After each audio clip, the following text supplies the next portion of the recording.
Hello, my name is Eric Little, and this is my Unit 1 recap. Growing up, me and my friends used to get together and call ourselves politicians. Once the whole group was available, the politicking would commence. We would talk about things such as sports, how we planned to make money for the day, issues bothering us, or we would just simply socialize, conversating aimlessly until we found a lucrative move or just somewhere to further socialize. The chance to make money came about. Politics would really stir up. Say a customer wanted their lawn mowed for $30. Depending on the mood of the day, a couple of us may go to do the yard ourselves and split the money up. Or if somebody felt a little greedy, they would just do the yard themselves. On how bad they want the money, they would do the yard themselves.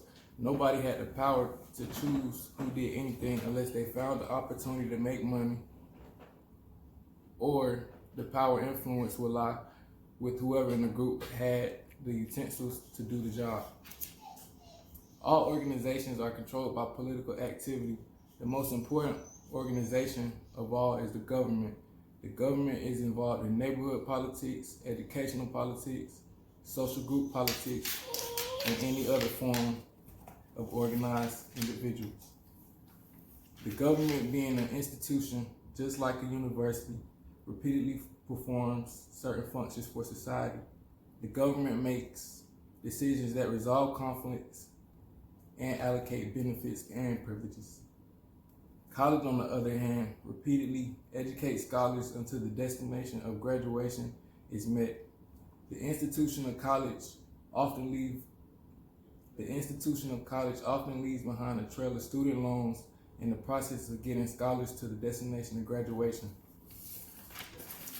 A major conflict with college and college graduates is the insurmountable debt they face after college. This issue has been brought forth to the government, but it's still a growing conflict.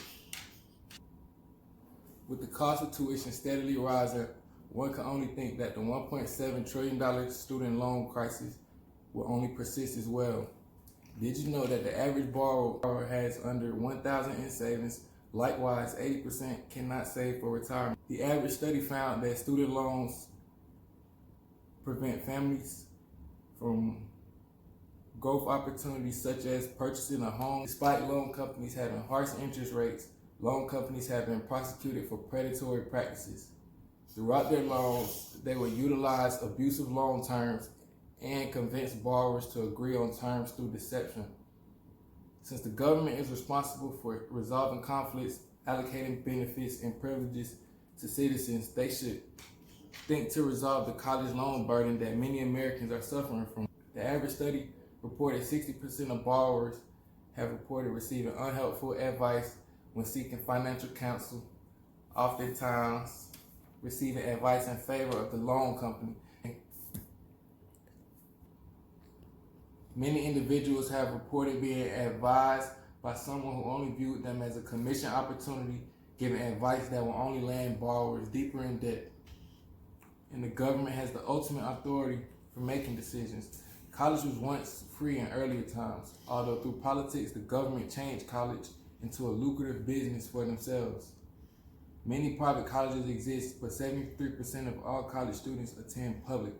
Many private colleges exist, but 73% of all college students attend public colleges. Around 1910, John Rockefeller advocated that college no longer should be free as interest in private colleges grew among Americans. Rockefeller campaigned that the connotation to college was transitioning to a convivial mind frame. Students were now attending the college of their choice for the social experience rather than their college studies. Promoting the welfare of society was a prominent factor in having free higher education because society was still heavily benefiting. Although educating as many Americans as possible that are hungry for education would have the same effect, the more knowledge people have will expand their toolbox for integrating into society. In one area, you have kids and teachers working with outdated or obsolete equipment. Then in the upper class schools, all the best learning tools and technology is present. not only technology-wise, but the instructors are better as well. In upper class schools, it's mostly thorough educators there. In lower class, it differs. Some educators are passionate and want to seriously educate these minorities. Others will go with the flow and allow a non-productive learning environment to ensue. Those at an advantage of going to school in the upper class area are at an advantage to those not, which isn't equal. The conservative values of many Americans that are similar to John D. Rockefeller contribute to the loan crisis. I would like to ask my viewer to analyze things going on in America today, in particular surrounding student loans. Do you feel that the government needs to put a call to action? With college more expensive than ever, do you believe the high cost to attend is reasonable for everyone? Making education more accessible to everyone will promote a higher understanding in communities, as will monitoring the government and understanding what they view as a priority will heighten awareness of America's true interests among Americans. When Americans feel fearful or vulnerable of the unknown, the government will oftentimes step in to issue national security or provide some sort of solace for Americans. Cases such as Pearl Harbor in 1941, when Japanese attacks plunged the U.S. into World War II, extreme precautions of arresting Japanese Americans and sending them to internment camps to be held until their loyalty was no longer in question. More recently, terrorist attacks on the Trade Center in the Pentagon on 9/11 sent America into a frenzy for greater security at the expense of some of our civil liberties, affecting the lower classes the most. With student debt being a crisis, America still has yet to put a valid call to action in effect. There's a huge gap between the number of applications and total accepted applicants.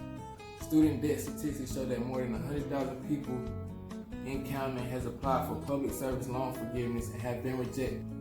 Things such as repayment plan selection and job status affect the likelihood of receiving loan forgiveness. The acceptance rate is very low, close to 1%. Democrats advocated heavily for free college, while Republicans are enjoying the comfort money lobbyists from loan companies are providing them with. Liberty versus equality. The Declaration of Independence states all men are created equal. If you live in America, you know its nuances in the way equal is used.